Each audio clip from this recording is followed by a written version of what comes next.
Hey, what's up, everybody? It's BDL44 coming at you with another video.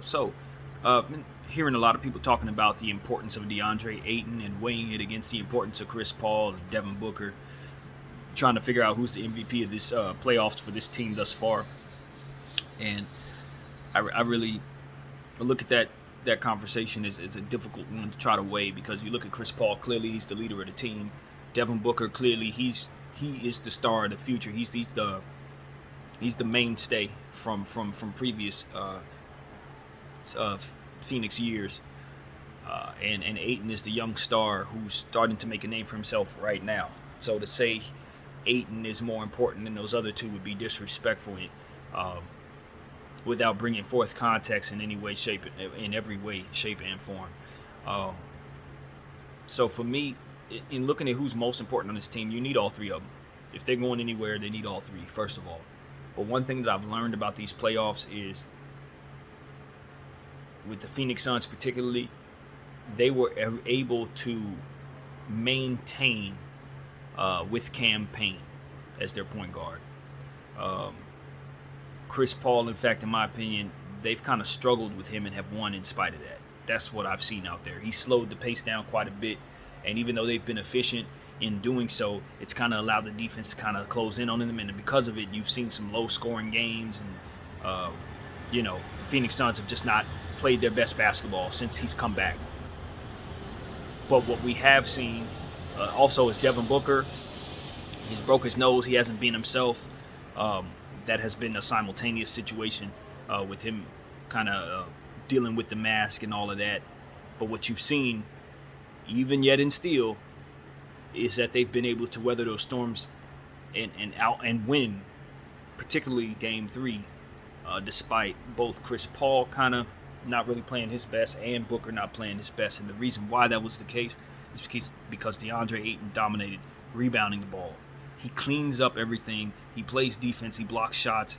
Does what he needs to do on that end. Offensive rebounds, 9 in the game. It doesn't matter if people are bricking. It doesn't matter if the score is 150 to 110. A blowout game. It doesn't matter if it's 87, 81. It doesn't matter what the score is. DeAndre Ayton can dominate in any style of play. He's proven that in these playoffs. If the score is high, if it's a blowout, if it's close, if it's low, if it's a defensive game, if it's a high octane game, if it's a half court game, it does not matter what style of play it is. It doesn't matter what speed you're playing at. DeAndre Ayton is able to do what it is that he does because he cleans up other people's mistakes, like a Dwight Howard with a jump shot, like a Dwight Howard who takes advantage of the mid-range at any given moment. And that's another thing about Ayton.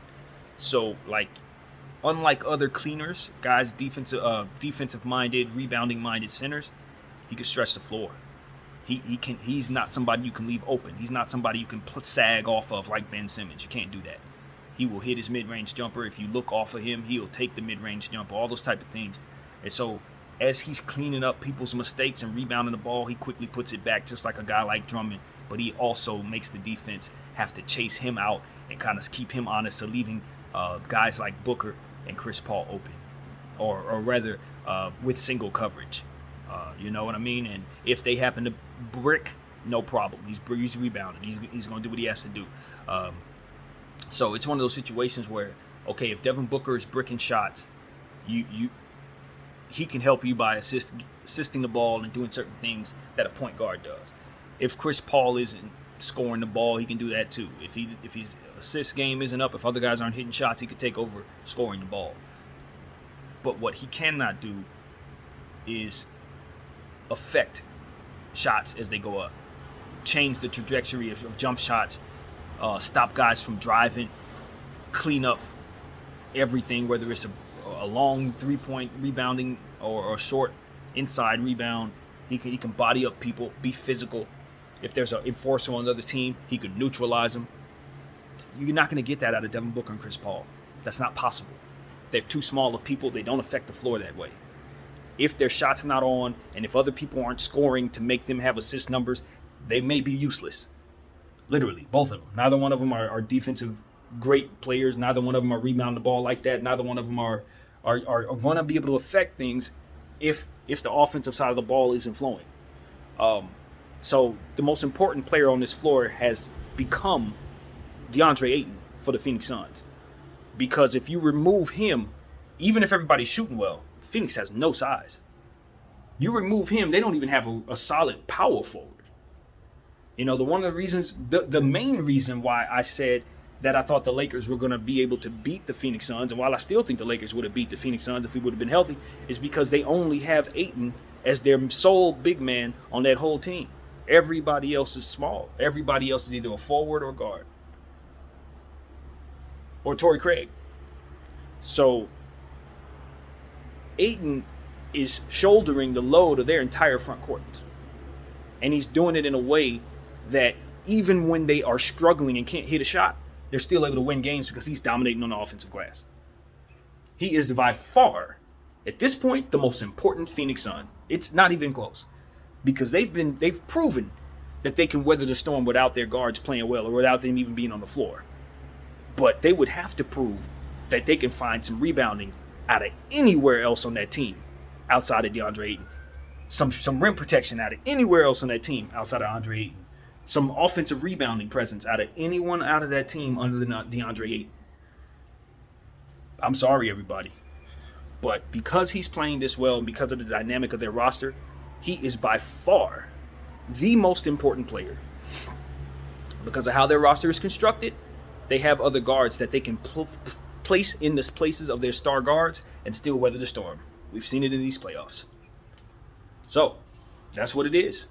That's exactly what it is. Now, the player's value in the league as a whole is different because that changes. Now, if you have 5 centers on your team and only 1 point guard, suddenly you need Chris Paul more so than you need Ayton on that roster. You know, if you have no shooting guard and no shooting presence, suddenly Devin Booker's the most important player on that team because you don't have any shooting. But you see, when the Phoenix Suns, they have shooting outside of those guys. They have guards outside of those guys. You got the campaigns on this roster. You got Cam Johnson. You got Mikal Bridges on this roster. You know what I mean? So they dilute the value of the guards in that way. So it's only specific to this roster and these playoffs, and even more so, particular to this matchup. But the thing about Ayton is, as I said earlier, he's not one of those centers that you remove from the floor. If he played for the Lakers last year, he wouldn't be missing from that Rocket series like Dwight Howard. He wouldn't be. Why? He shoots. He can shoot the free throw, he can shoot the mid-range, and his conditioning makes it so that he can run like a guard. So, yeah, nope. There's not going to be any removal of DeAndre Ayton on whatever roster team going forward. Ain't going to be none of that. They ain't going to see no Drummond stuff happening there. He can shoot. So, that's really what it comes down to, man. DeAndre Ayton is the truth. As long as he continues to play like this and stays healthy, they're going to have a chance of beating anybody. Obviously, I think they have an opportunity to win tonight. I did pick the Clippers to win Game 5. I think this is Game 5. I'm pretty certain it's Game 5. I did pick the Clippers to win that game. We'll see. We will see. Because at the end of the day, the way Ayton played this last game, if he keeps this up, it should be night-night Clippers. It should simply be night-night Clippers. So that's what I wanted to do, just kind of weigh in on that. Who's the most important Phoenix Sun, blah, blah, blah.